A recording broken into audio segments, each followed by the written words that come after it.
الدين شأنه عظيم، حتى قال بعض السلف: من برئ من ثلاث ومات مؤمنا دخل الجنة: الكبر والغلول والدين. الكبر والغلول يعني يكون في المعركة ثم يغل، يأخذ من الغنيمة قبل أن تقتسم، قبل أن يقسمها ولي الأمر.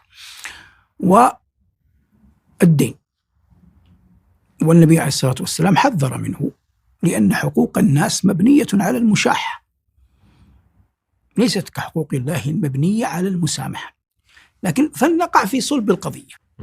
صلب القضية يعني تصورها كالتالي: لو أن رجلا عليه دين ولم يقدر أن يقضيه، مات وعليه دين، فجاء رجل آخر علم بالدين، يحصل هذا الآن تشاهد أحيانا عند القبور، فيقوم قائل من قرابته، من جيرانه، من أصدقائه، رجل متطوع متبرع، قال: دين فلان علي. السؤال الآن: هل تبرأ ذمة الميت أو لا تبرأ؟ الآن تسمع بعض الفضلاء عفى الله عنه عنهم يقول: نحن نستدل بالكتاب والسنة.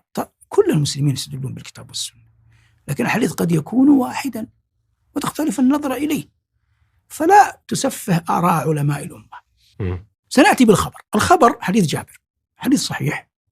النبي صلى الله عليه وسلم قدم له رجل من الأنصار ميت ليصلي عليه، فسأل: أعلى صاحبكم دين؟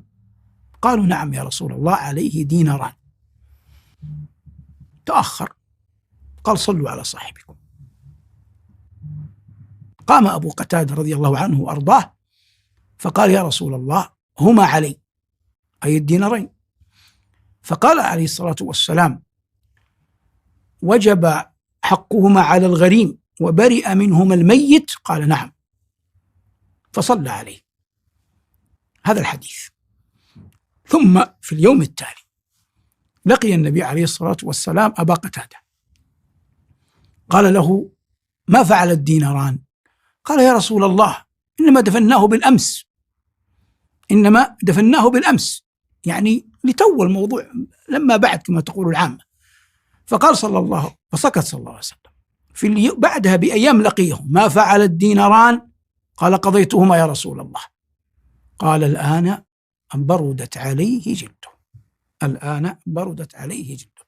هذا هو الحديث. كيف فهمه العلماء؟ ذهب الجمهور، أبو حنيفة ومالك والشافعي وأحمد في إحدى الروايتين عنه، على أن ذمة الميت لا تبرأ